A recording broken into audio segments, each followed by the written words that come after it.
Donc nous allons commencer l'exercice numéro 2. Alors il s'agit de la série numéro 2. Ok. Et de l'exercice numéro 2.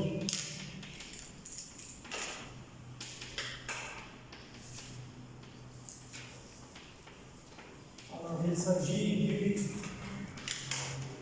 miroir de Lloyd.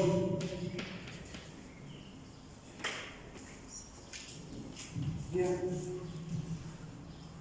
Donc vous avez un miroir plan de largeur AB, comme le montre la figure dans la page 2, placé perpendiculairement à un écran E. Donc toujours vous avez un axe, ok, et vous avez ici un écran. Écran E. Ok? Donc j'ai un miroir plan de largeur AB qui est égal à petit L à 20 cm, placé perpendiculairement à un écran E. Celui-ci est en contact avec le bord B du miroir. Le contact, c'est ce point-là.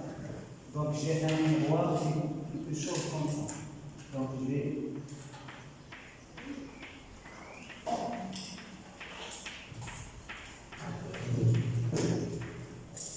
un miroir. Donc ici j'ai le point A. Ici j'ai le point B. Ok? Bien.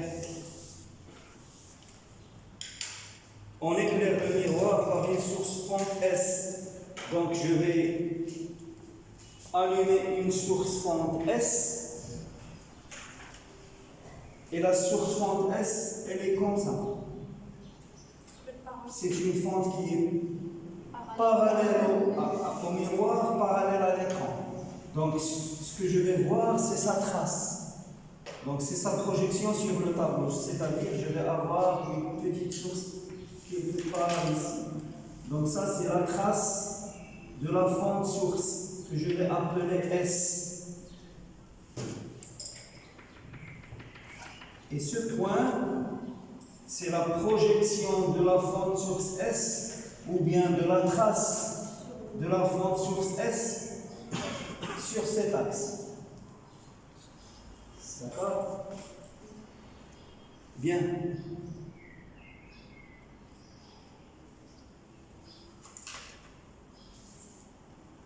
Situé à une faible distance qui est égale à H sur 2. Donc, HS, elle est égale à H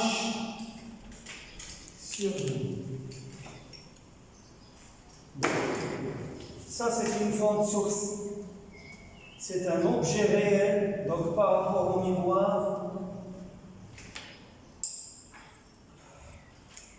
le miroir, il va, si je me place ici, donc je vais apercevoir la fente source S et son image par rapport au miroir, qui va être situé quelque part ici. Vous voyez donc ici, je vais avoir ce point-là, c'est la trace de l'image de la fente source par rapport au miroir. Donc je vais avoir, ceci implique que S' est égal à quoi? H. Elle est égale à H.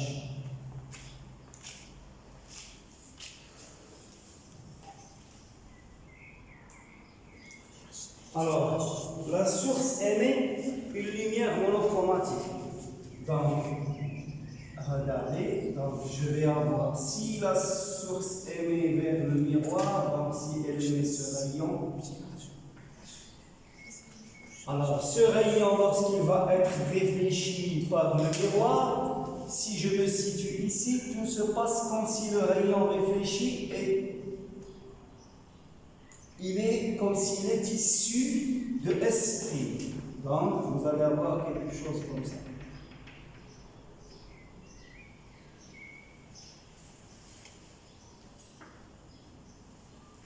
D'accord?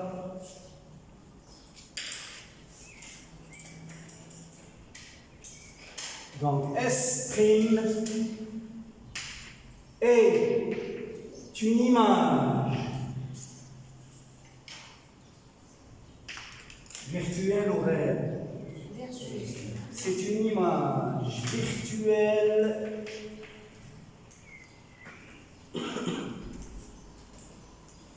de quoi? De l'objet réel ou bien de la fonte source. S par rapport à quoi? Très bien.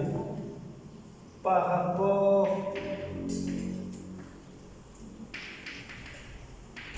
au miroir. D'accord? S, c'est quoi S? C'est la source principale. D'accord? Et quelles sont les deux sources secondaires? S', donc j'ai dit c'est l'image virtuelle, S' et S sont les deux sources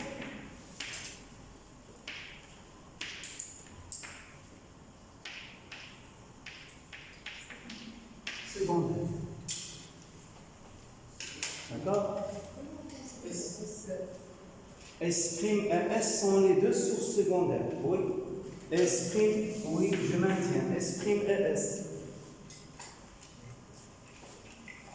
Vous n'avez pas compris. S, elle a un double rôle. Elle a deux rôles.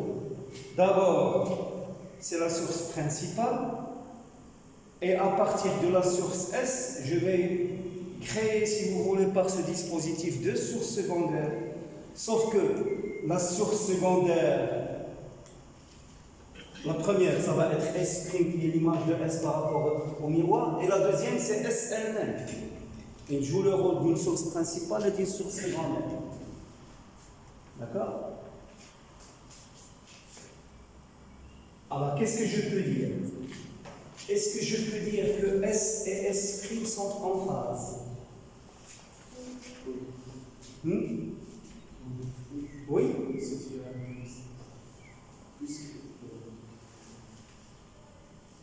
Alors, HP, donc HS égale à 1,5, et D, ça c'est D qui est égal à HP, donc ça c'est D.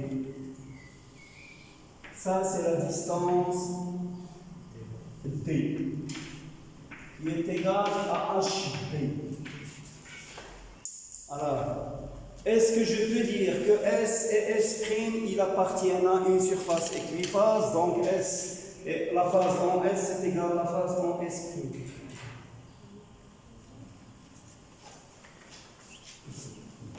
Alors, S et S' sont des en opposition de phase. Ils sont en opposition de phase. Qu'est-ce que cela veut dire? Ça veut dire que la phase en S, elle est égale à la phase en S' plus pi ou bien moins pi. Pourquoi? Car S' c'est l'image virtuelle de la forme source S par rapport au miroir. Ça veut dire, si je vous demande de me donner une référence pour les phases, qu'est-ce que vous allez choisir? S ou bien S'? S. Donc, si je dis que l'équation de la vibration en S, elle s'écrit A cosinus oméga t, alors obligatoirement, ceci implique que l'équation, bon, je vais l'appeler S1 de S. Donc, S2 de S', elle est égale à quoi? Très bien, moins A cos oméga t, ou bien S2 de S', elle est égale à A cosinus oméga t plus pi.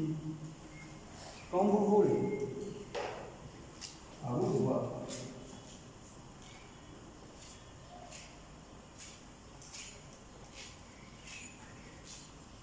C'est ce que nous appelons en optique.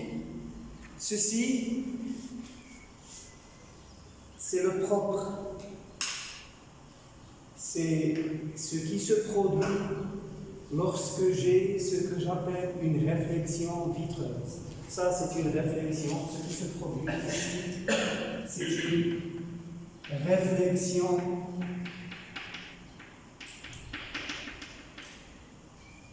vitreuse. Nous avons dit dans la série numéro 1 que, regardez-moi, la lumière, c'est quoi la lumière? C'est une perturbation des champs E et H qui se propagent. Et lorsque le champ E, lorsqu'il arrive vers une interface pour laquelle le milieu, l'indice de réfraction est supérieur à l'indice de réfraction du milieu 1, il y a réflexion. Et l'amplitude du champ électrique, elle est multipliée par un coefficient de réflexion. Par un coefficient de réflexion petit r qui est négatif. Pourquoi il est négatif? Parce que l'indice du milieu 2 est supérieur à l'indice du milieu 1. C'est ce qu'on appelle une réflexion vitreuse. Donc, puisque petit r est négatif, si l'amplitude du champ électrique de l'onde incidente est positive, alors forcément, l'amplitude du champ électrique de l'onde réfléchie est négative, et vice-versa. Si l'amplitude du champ électrique de l'onde incidente est négative, alors l'onde réfléchie, son amplitude, elle est positive. Pour vous aider à comprendre ceci, lorsque vous vous réveillez le matin et vous vous regardez dans une glace, lorsque vous bougez la main droite, votre image, qu'est-ce qu'elle bouge? La main gauche. Elle n'est pas identique à vous. Si vous voulez, elle est inversée. Il y a votre image, elle est symétrique par rapport à vous, mais c'est une antisymétrie. C'est une symétrie multipliée par moins 1. Si je parle le langage de la théorie. D'accord? Bien. Alors, regardez s'il vous plaît. Alors, si je me donne un point M qui appartient à l'écran E avec une ordonnée ou bien des coordonnées, on va dire, je ne sais pas moi, allez-y, X de M. Alors, S1 au point M, ça va être quoi? La forme de l'onde au point M à un instant T, c'est quoi? C'est A cosinus oméga T moins quoi?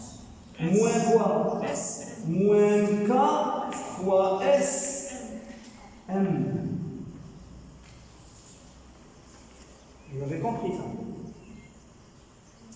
Ça veut dire que la forme de l'onde ou bien la forme de la vibration au point M à un instant T donné, c'est la forme de la vibration à un instant T' à la source avec T' antérieur ou bien postérieur à T.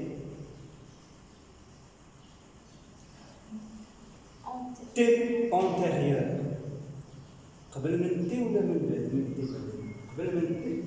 Si je veux, ça veut dire que S1 de M, la forme de l'onde au point M à un instant T, elle est égale à quoi?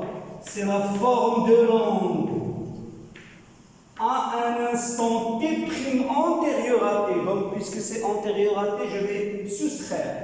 Qu'est-ce que je vais soustraire? Je vais soustraire là le temps nécessaire à la vibration pour aller de S à M, c'est-à-dire SM sur C0. Et oméga sur C0, ça vous donne K. D'accord? Vous avez compris?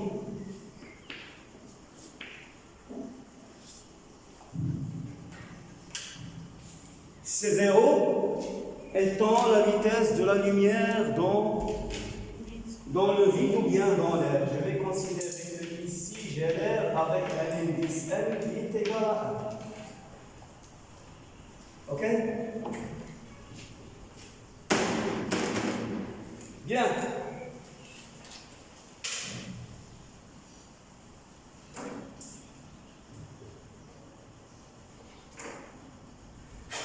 Alors, maintenant la vibration qui arrive en M mais qui est issue de l'image esprit, ça va être quoi? C'est moins A cosinus oméga T moins K S prime M.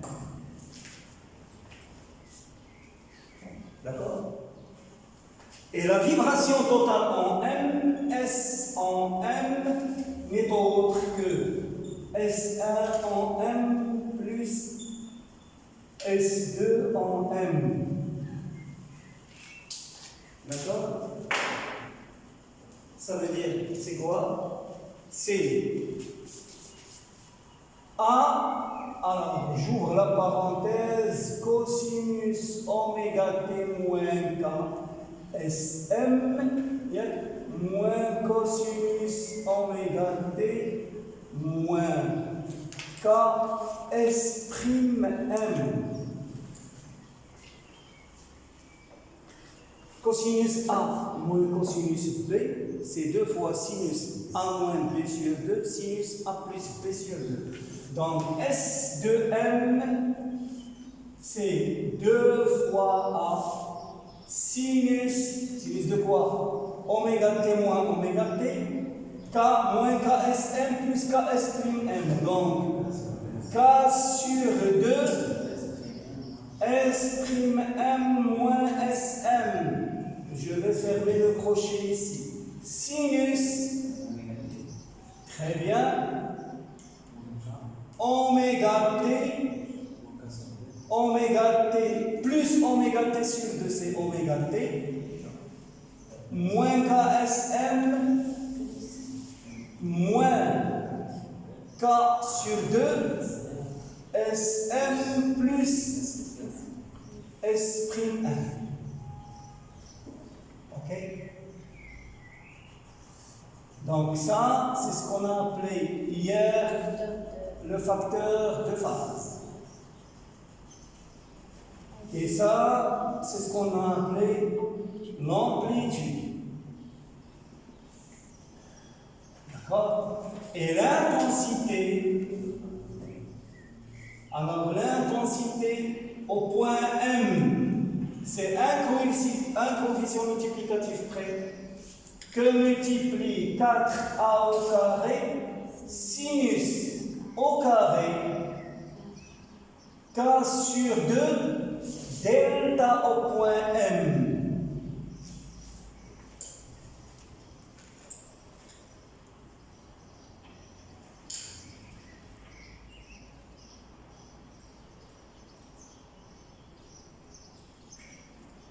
Ok? C'est-à-dire un coefficient multiplicatif 4a au carré, sinus au carré de quoi? K, c'est 2 pi, c'est pi sur lambda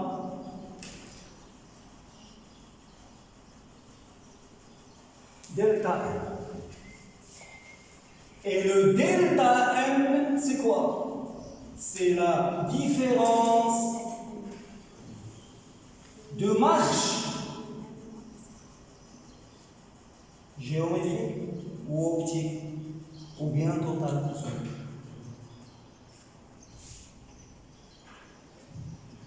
Géométrie. Pourquoi géométrie? Car elle est égale à S'M moins Sm, c'est-à-dire à R2 moins R1. Or, vous avez sinus alpha, il est égal à cosinus pi sur 2 plus alpha, plus cosinus pi sur 2. Alpha plus pi sur 2. Exact. Sinus alpha. Sinus alpha égale, oui, moins cos alpha plus pi sur 2. D'accord? Vous tracez le cercle trigonométrique. Vous avez le sinus de alpha, c'est moins le cosinus alpha plus pi sur 2. D'accord? Ça veut dire que cette intensité, vous pouvez l'exprimer sous la forme suivante. L'intensité en M, elle est égale à quoi? C'est le coefficient multiplicatif multiplié par 4a au carré, cosinus carré de quoi? De pi sur lambda delta M plus pi sur 2. Pi sur lambda delta M plus pi sur 2. Je vais factoriser. Pi sur lambda. Pi sur lambda. Delta M plus lambda sur 2. D'accord? Et je ferme le crochet. Qu'est-ce que je retrouve? Je retrouve la même écriture que le système des fentes d'Young, mais avec une différence de marche qui n'est plus purement géométrique. Il y a une différence de marche géométrique plus une différence de marche optique qui est due à quoi? Il est due à ça, à la réflexion par rapport au miroir. D'accord? Donc, ici, dans cette expression, alors dans cette expression, la différence de marche totale, elle est égale delta m qui est la différence de marche géométrique plus lambda sur 2. Et lambda sur 2, elle est égale à la différence de marche optique due à quoi? Due à la réflexion par rapport au miroir.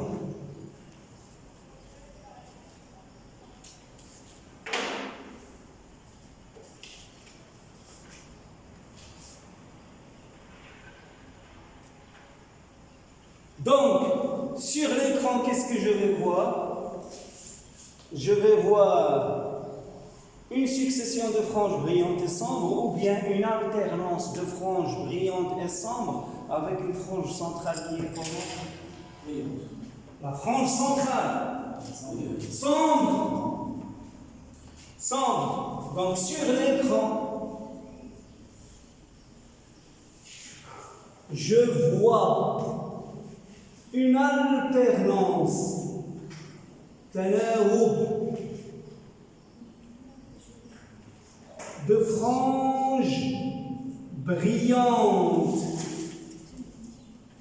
et sombre avec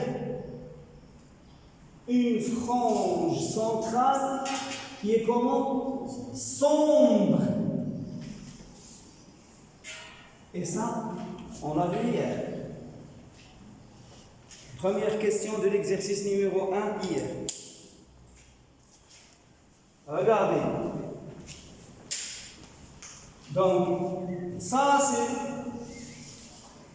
c'est le plan des deux sources secondaires. Je ne peux pas dire que c'est un plan équiphase. D'accord? Puisque la phase en S et la phase en S' ne sont pas égales. Alors, en S et en S', les deux sources sont en opposition de phase. S jusqu'à ce point, cette distance S jusqu'à ce point, elle est égale à la même distance S' jusqu'à ce point. Ça veut dire les deux rayons, lorsqu'ils vont de S jusqu'ici, ils parcourent la même distance que lorsqu'ils vont de S' jusqu'ici. Donc, ils sont en opposition de phase, ils parcourent la même distance, ils vont arriver ici en opposition de phase ou bien en phase? En opposition de phase. Donc, qu'est-ce qu'ils vont faire? Ils vont faire une interférence destructive ou bien constructive? Destructive. Donc, la frange centrale, ce qu'on appelle la frange centrale, en réalité, ce n'est pas la frange centrale, c'est la première frange. Bon, allez, la frange centrale est sombre. Puisque ici, il n'y a pas de figure d'interférence. La figure d'interférence, c'est juste ici. Donc ça, c'est ça là, ce qu'on appelle, ça c'est la zone d'interférence. Ok?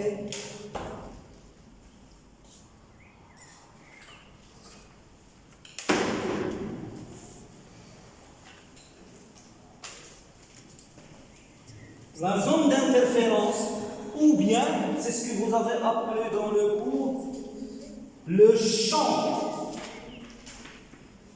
d'interférence.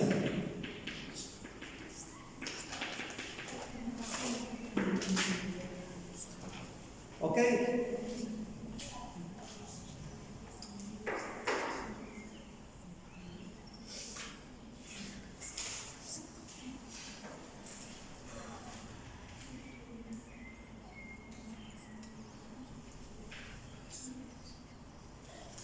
Bien, regardez, donc, c'est à peu près la même chose que ce que j'ai dit hier. Donc, l'intensité, donc ça c'est la deuxième question. Ok? Donc, je vais la réécrire ici. L'intensité en M s'écrit. Donc l'intensité en M s'écrit de deux manières. Donc, soit ça, donc I en M, c'est le coefficient multiplicatif 4A au carré, sinus carré, K sur 2, non, oui, sinus carré K sur 2 delta, ou bien pi sur lambda delta. Pi sur lambda delta.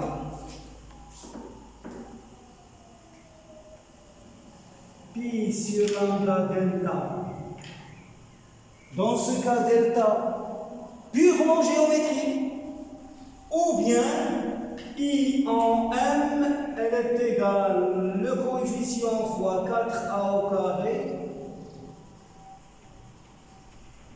non, cosinus carré,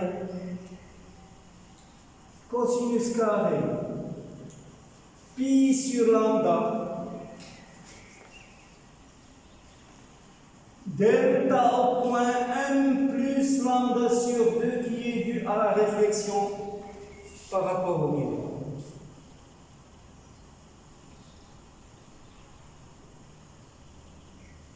D'accord? Alors, je peux calculer l'interface. Delta, c'est quoi delta?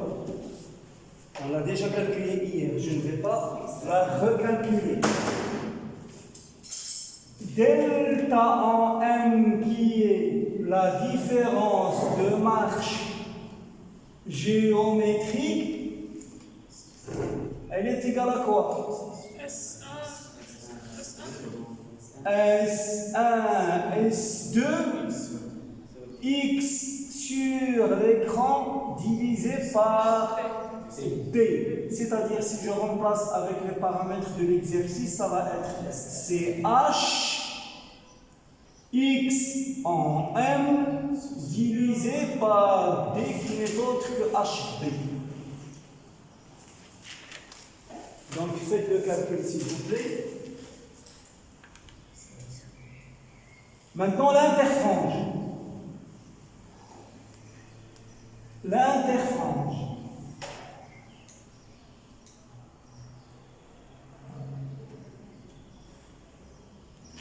Alors, j'ai dit que cette fonction est là pour période pi. De même, cette fonction est là pour période pi. D'accord? Donc, la différence delta x, la distance entre deux franges voisines ou bien successives de même nature, c'est i, c'est delta x qui correspond à une différence de phase de pi. Ça, on l'avait vu hier. Ça veut dire que pi sur lambda multiplié par h multiplié par delta x divisé par d égale à pi. Ça veut dire que delta x, qui n'est autre que l'interfrange, elle est égale à quoi? Lambda d sur h. Faites le calcul. Si vous avez des calculatrices, faites le calcul. Alors, lambda, 0,6 microns. 0,6 microns, ça veut dire c'est 600 nano. Donc, c'est 610 moins 9 multiplié par d. C'est 70 cm, je crois. 70, 10 moins 2. Divisé par h. 3 mm, 3 10 moins 3.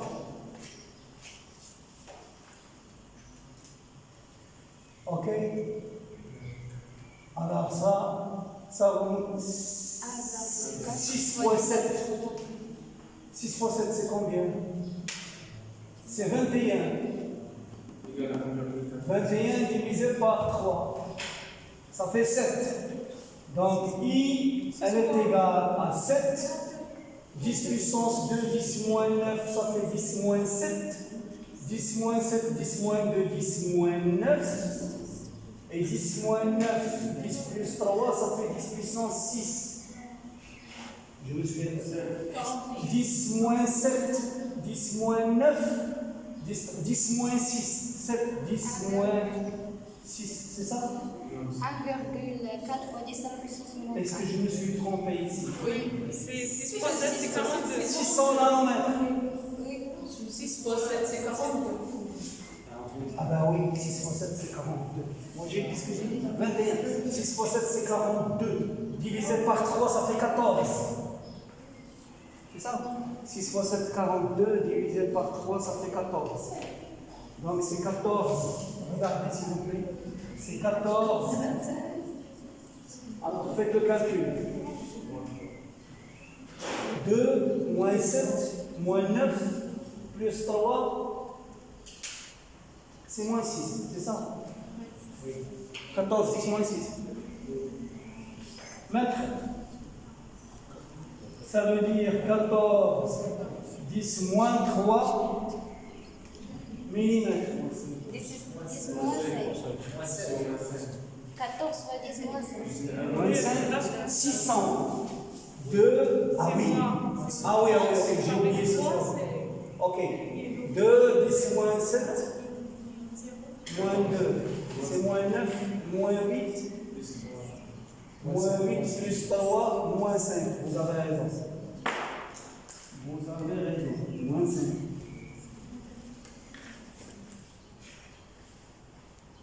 Donc, ici, moins 2. C'est ça l'interfrange.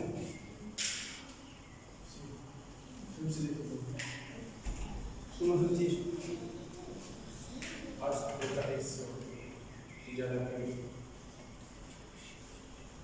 Vous n'avez pas assisté à la séance d'hier. Quelle est la définition de l'interfrange? L'interfrange, je l'ai écrit hier.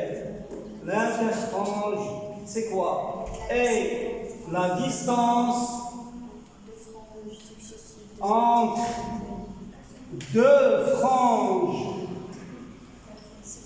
successives, de même nature. Ça veut dire toutes les deux obscures ou bien toutes les deux lumineuses. D'accord? Toutes les deux brillantes ou bien toutes les deux obscures. Ok? Pour aller d'une frange brillante à la frange brillante voisine, ça correspond à une différence de phase de l'intensité de pi. Ça veut dire delta de ça égale à pi. Si delta de ça égale à pi, ça veut dire pi sur lambda fois h fois delta x sur d égale à pi.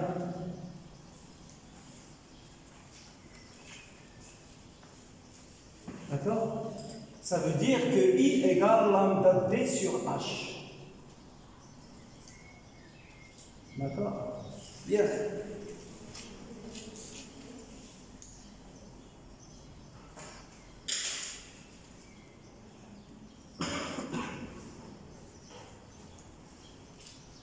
Alors, si je trace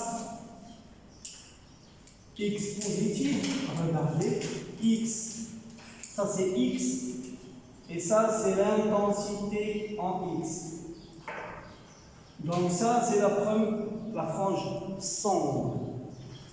Donc, j'ai dit c'est delta x, c'est i, donc ça c'est i. 2i, 3i, 4i,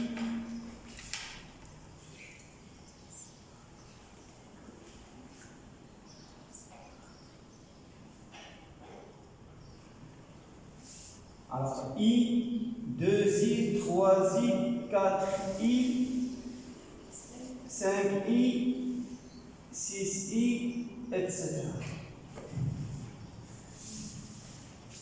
Et entre deux franges sombres, j'ai quoi? J'ai une intensité maximale. Donc ça veut dire, donc à partir ici, je vais avoir une intensité maximale, donc une frange brillante. Donc, regardez.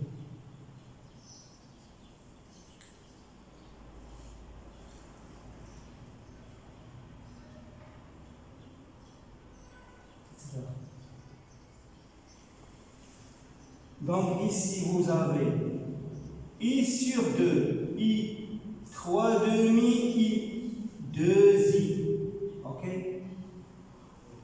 5 demi, I, 3I, ok?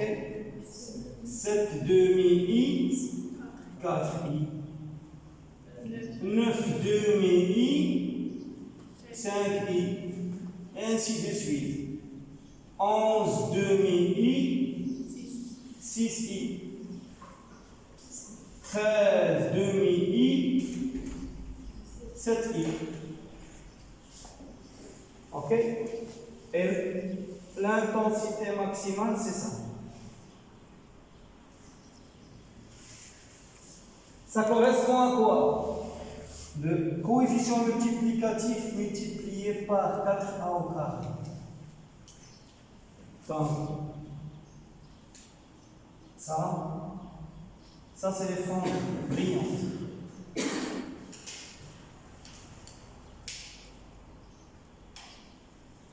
Ok?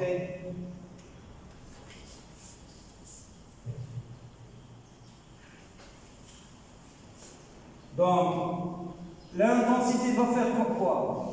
Donc, elle va monter et va descendre.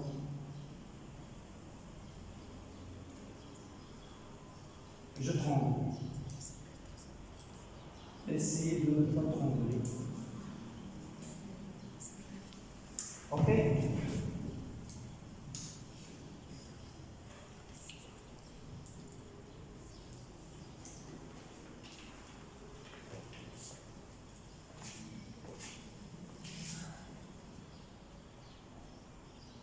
Voilà l'intensité. Et vous pouvez continuer. Donc, ça c'est la frange centrale. Elle est sombre. Donc ça c'est sombre. Toutes les franges sombres.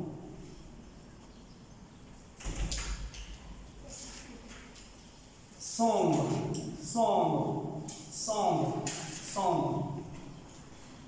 Et bien entendu, ça c'est brillant.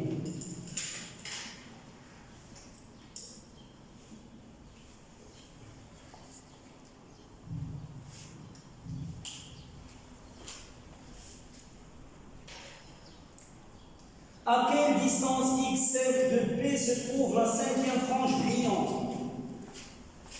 La première brillante, la deuxième, la troisième, la quatrième, la cinquième.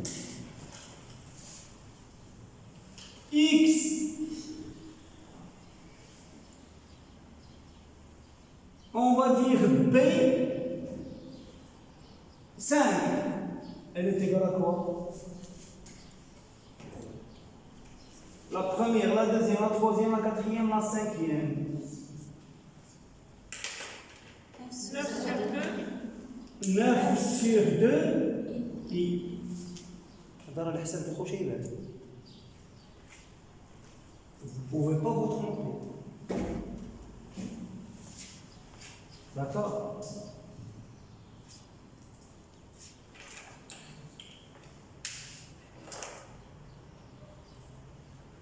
Etc.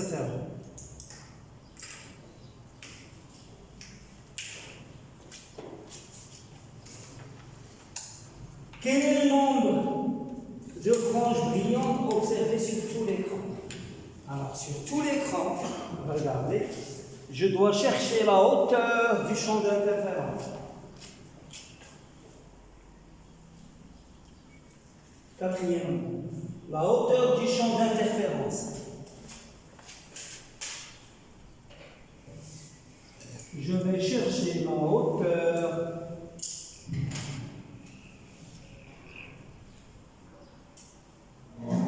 du champ d'interférence. Alors, regardez la hauteur du champ d'interférence. C'est ça. Ça, c'est le point maximal. Le point ayant l'ordonnée la plus grande, ouais. C'est ce que je vais appeler C. Donc la hauteur du champ d'interférence, c'est BC.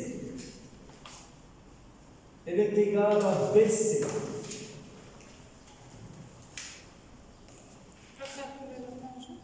Ben oui, par exemple, tangente de cet angle-là, que je vais appeler alpha, tangente de alpha, c'est BC divisé par AB.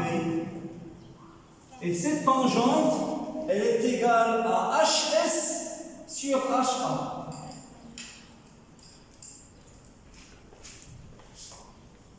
HS sur HA.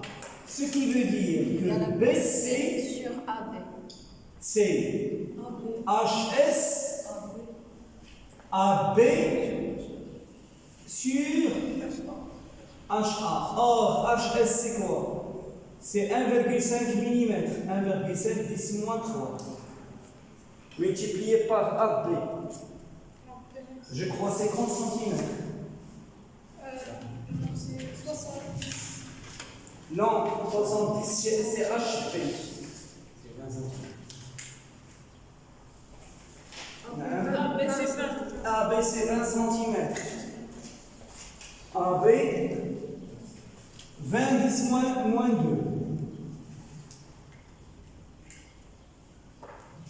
Divisé par HA.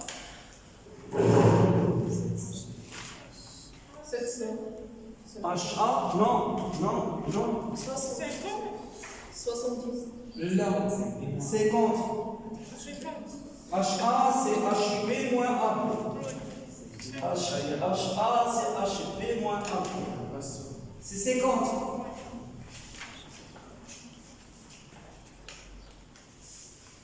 C'est quoi? 10 moins 2. Alors, vous avez, je vais simplifier 10 moins 2 avec 10 moins 2. Il me reste 20 multiplié par 1,50, ça fait 30. 30 divisé par 50, ça fait 3 cinquièmes. 3 cinquièmes, ça fait 0,6. 0,6. 10 moins 3. Yeah?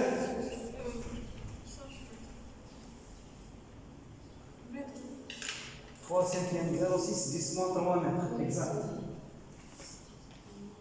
Ça veut dire 0,6 mm.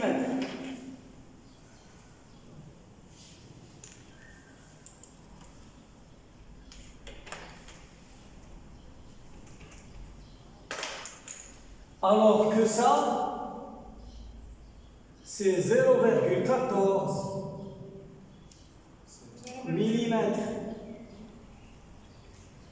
Ok? Donc, j'ai 0,14, 0,28, 0,42, 0,56, 0,56. Ce point-là, 0,63. Donc ce point-là, ça correspond à 0,63 mm. Ce point-là n'est pas visible sur l'écran. Parce que l'écran, c'est avant 0,63. Donc ce que je vais voir sur l'écran, je vais voir quoi? Une frange sombre, 2, 3, 4, 5.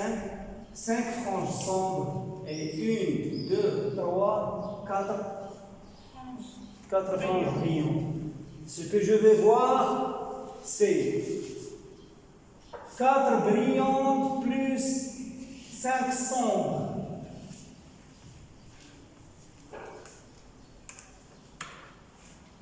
D'accord?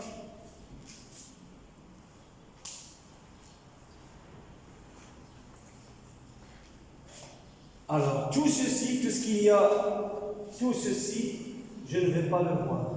Donc, je ne veux pas l'effacer, mais bon, c'est inaccessible. C'est inaccessible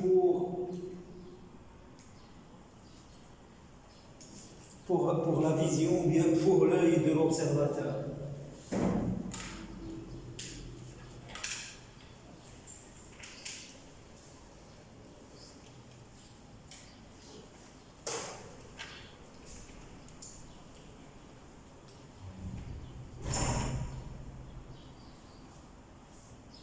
Alors, la source, maintenant, je vais passer à la partie petit, grand B. Alors, grand B.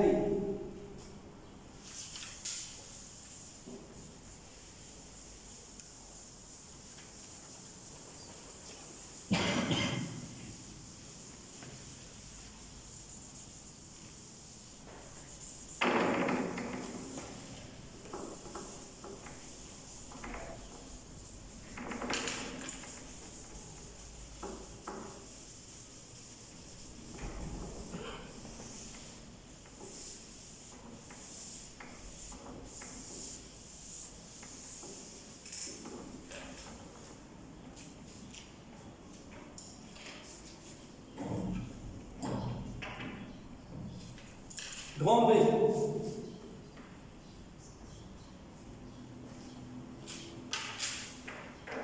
La source émet de la lumière blanche dans les longueurs d'onde limite du spectre visible sans. Donc, la source elle émet des longueurs d'onde qui sont comprises entre 400 nanomètres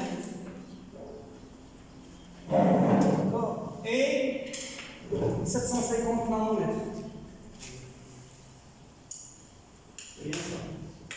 C'est bien ça. 750 nanomètres.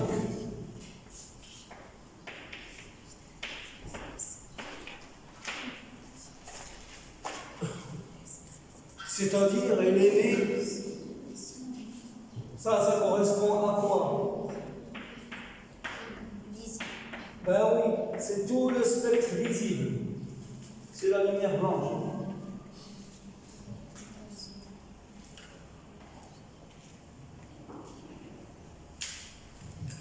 On dispose la fente d'un spectroscope dans le plan d'observation, c'est-à-dire que ici, au lieu d'avoir un écran, on va disposer une fente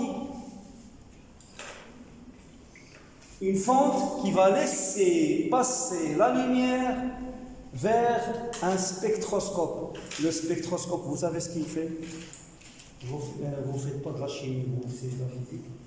C'est quoi un spectroscope? Pour la lumière. Un spectroscope, c'est un appareil qui va faire une analyse spectrale, c'est-à-dire qu'il va chercher la longueur d'onde ou bien l'énergie des photons qui sont contenus dans la lumière. Et il va vous donner le spectre. Fahmtouni? غيدير تحليل طيفي, analyse spectrale. Et il va vous donner cette lumière, elle contient tant de longueur d'onde, c'est-à-dire il va vous citer toutes les longueurs d'onde qui sont contenues dans la lumière. Donc un spectroscope, c'est un appareil qui est très très utilisé en physique et en chimie, surtout en chimie, il utilise beaucoup.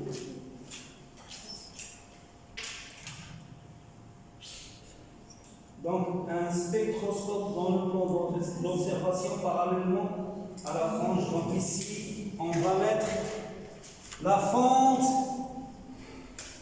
une fente d'un spectro.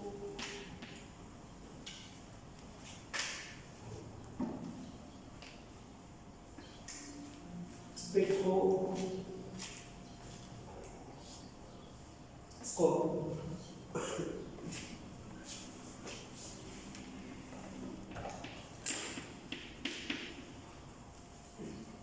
Ok?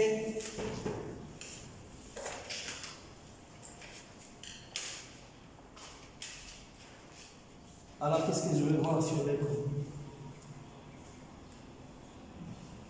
Vous voyez, je n'estime.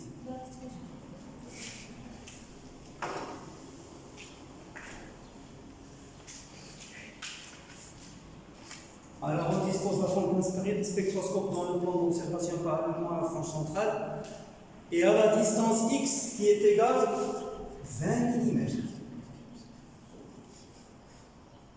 À une distance x égale à 20 mm.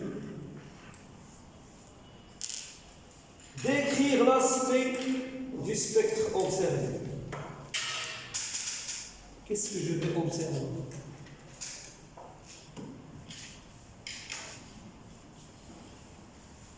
Regardez.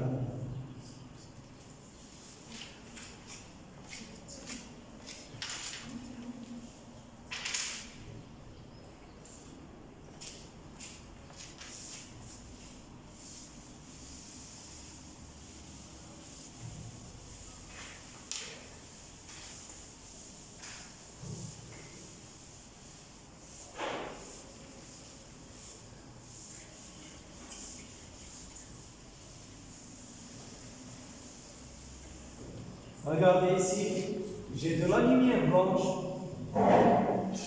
dont la longueur d'onde lambda est comprise entre 400 nanomètres et 750 nanomètres. Quand je vous dis 400 nanomètres, c'est quoi? Ultraviolet rouge. 400, c'est le rouge. L'ultraviolet. Oui, visible. Je me coule. 400 nanomètres. Violet. Violet. L'ultraviolet n'est pas visible. L'ultraviolet n'est pas visible. À l'œil nu, il n'est pas visible. Ses conséquences sont visibles. Quelles sont les conséquences de l'ultraviolet? C'est le bronzage. Lorsque vous vous exposez au soleil au bord de la mer, votre couleur de peau va changer grâce aux UV. C'est les UV qui rendent la peau basanée, bronzée. Ok? Donc ça correspond au violet. البنفسجي lambda, et ça correspond, ça c'est plus que le rouge c'est les 630, je dirais même le marron, ça c'est on va dire le rouge sombre,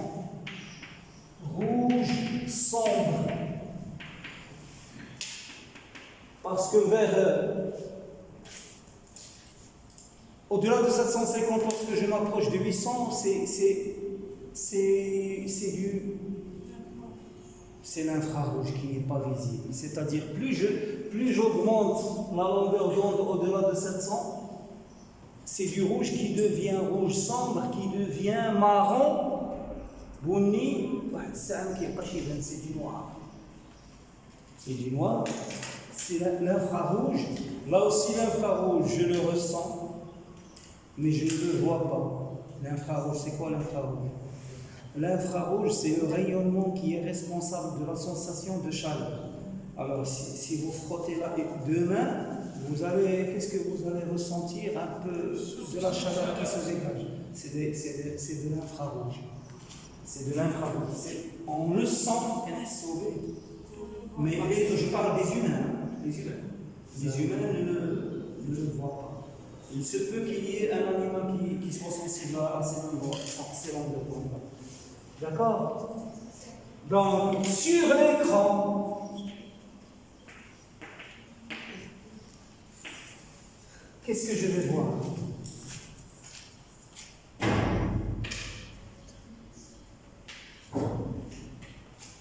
Sur l'écran, je vois quoi?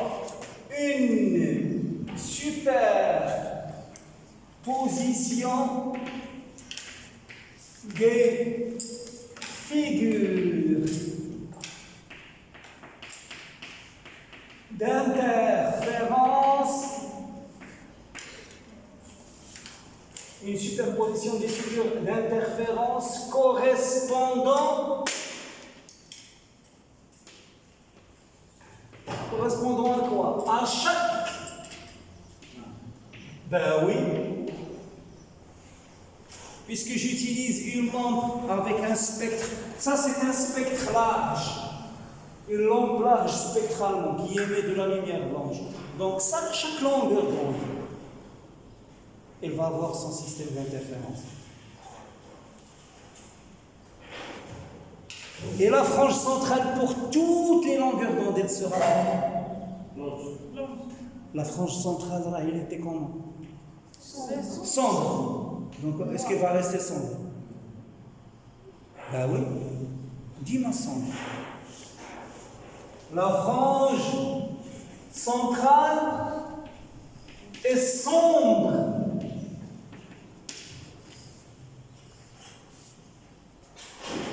Parce que pour chaque longueur d'onde, lambda, S va émettre une vibration, S' va émettre la vibration opposée, ou bien déphasée de pi.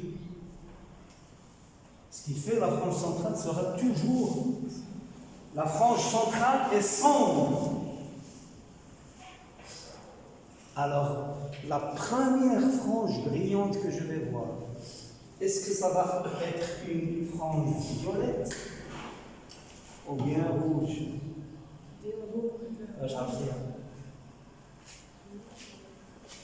Vous allez revenir à quoi? À 10. I.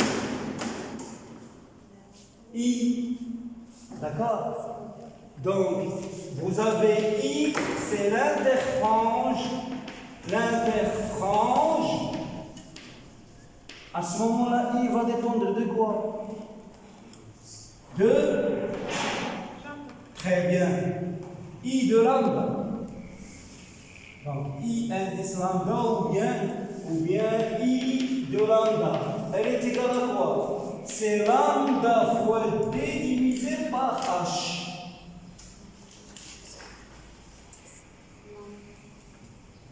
Lambda D divisé par H. Donc, la première frange brillante,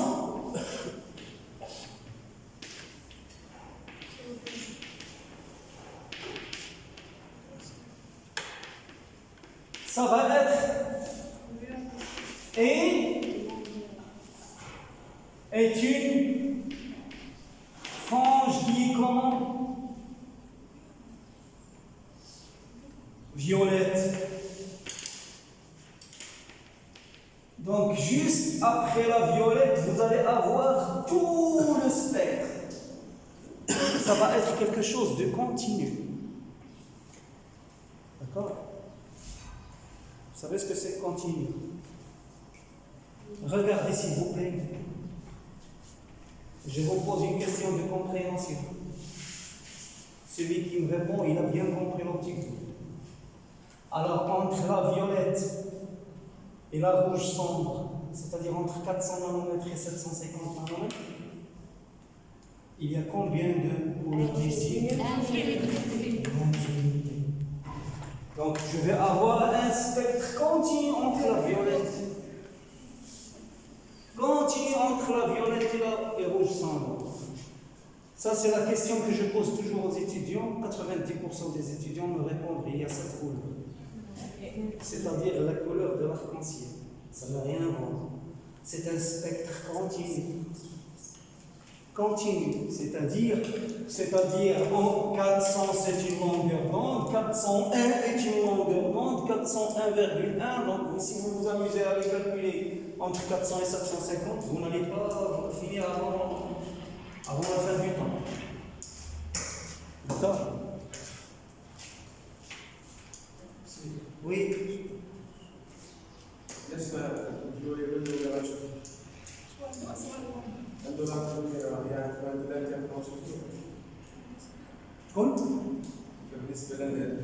Oui. L'interfrange est égale à lambda D sur H. Ah bon? Regarde. C'est la plus petite longueur d'onde avec. Non. Vous auriez le droit de raisonner comme ça si j'avais lambda au dénominateur. On dit lambda au numérateur. Donc, c'est une frange violette et puis c'est ce qu'on appelle dans le langage de l'optique, on voit des cannelures. Donc, je vois des cannelures. Alors, vous tapez cannelure sur Internet et vous allez voir, c'est des très belles figures. D'accord? Des cannelures sombres. Et puis, d'accord? Bien.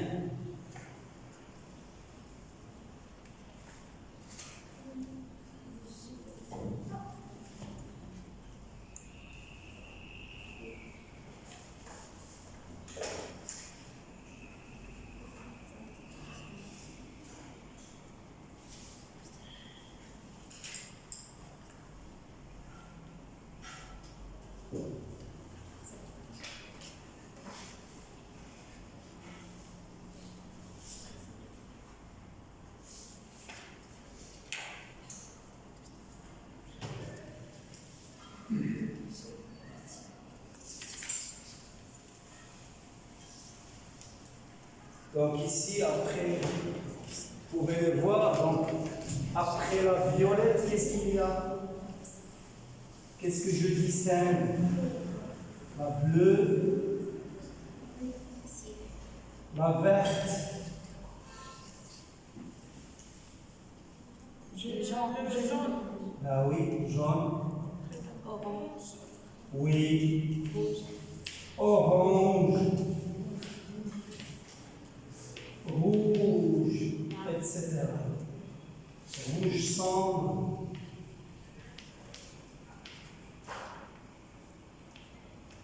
Mais il faut faire attention, parce que je n'ai pas fait le calcul. Il se peut que vous ayez, ça c'est la première frange, donc la première frange brillante est une frange violette, puis j'ai des franges bleues, vertes, jaunes, etc. Mais il se peut qu'il y ait chevauchement des franges. C'est-à-dire, il se peut que ça reprend, que je retrouve sur l'une de celles-là la deuxième frange violette qui vient se superposer. C'est pour ça que ça vous donne une figure avec des réalisations et des cannelures. C'est très beau à voir. Donc, vous allez voir des irisations. Je ne me rappelle plus comment ça doit être. Un seul. Irisation.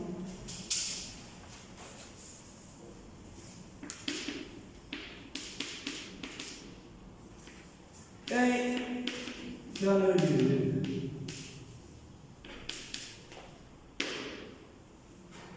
Et si en une abscisse donnée, si vous avez toutes les franges brillantes qui vont se réunir, ça va vous donner du blanc. Et des fois, ça va vous donner du blanc, mais moins une composante, c'est-à-dire moins une couleur. C'est-à-dire, ça vous donne des nuances de blanc. Donc, c'est bon à voir. Donc, si vous êtes curieux, cherchez sur Internet et puis vous allez. Bien. Donc, ceci. Comme ça, j'arrive au terme de l'exercice de. Je ne sais pas.